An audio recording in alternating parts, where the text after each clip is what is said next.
He's omnipresent. He's everywhere at the same time. He's in church when you're jumping and shouting, but that same God is in the hotel room when you're sleeping. That's right, Pastor. Y'all ain't gonna help me preach.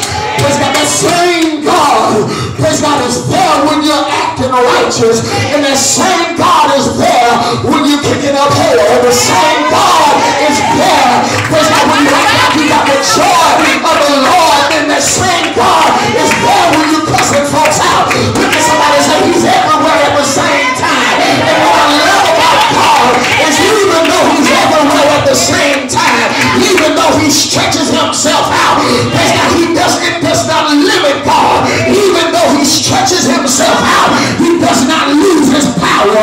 Praise God, that's why I love, praise God, because true church can be having church way in Dallas, but new creation can be in Fort Worth having the same level of church, because even though he stretches himself out, look at somebody and tell him he does not lose his power.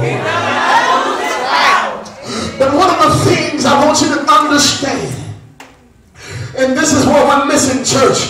Praise God, we're missing, praise God, the attribute that really makes him God. For the Bible says that he is holy. Somebody shout holy. Back when I got church, Pastor Jones, they told me it was holiness or hell.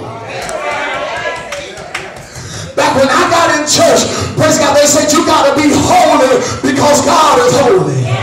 Praise God, and can I drop something in your email inbox? Look at somebody and say, Pastor Jones is getting ready to send you an email. Now say, please don't spam it. Leave it right there. It's important. But the reason why we're not feeling the glory of God is because we don't want to live holy. The reason why the glory of God is not coming into our churches, praise God, is because when we come to church, we're more concerned about folks seeing us than people seeing Jesus. Y'all ain't helping me preach. Praise God, we're more concerned about making a name for ourselves. We're more concerned about who can preach the best and who can sing the best, who got the best testimony, who got on the best dress, praise God, who got on the best this and who got on the best that. But God said, I need you to move out of the way so my glory can be revealed in the church again. So the church can start feeling my power again.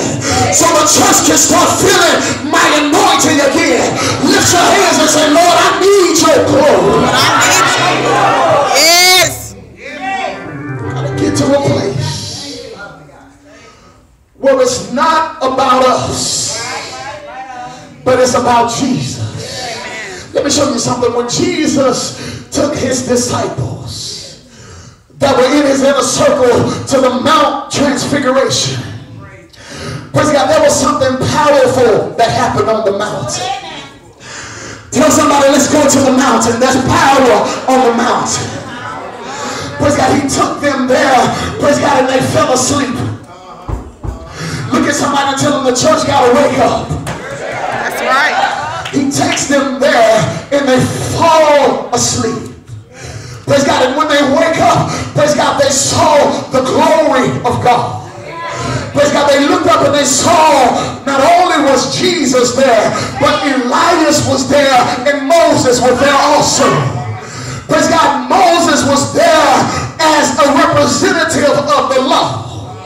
Elias was there as a representative of the prophets. Praise God, and they woke up and they saw three when they were only supposed to be looking at one. Praise God, so Peter said, Lord, it's good for us to be here. Come on, somebody shout, it's good for us to be here. Say, man, give me a little bit more volume. Don't make me strain tonight. Praise God, but tell somebody it's good for us to be here. Peter said, let us build 3 tabernacles. One for you, Jesus. One for Jesus.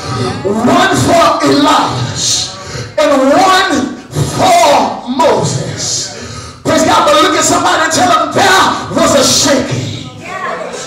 And they heard the voice of God speak. And as a cloud began to overshadow them, they heard God say, this is my beloved son. Hear ye him.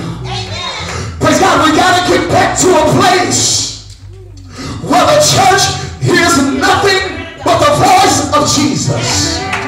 So shall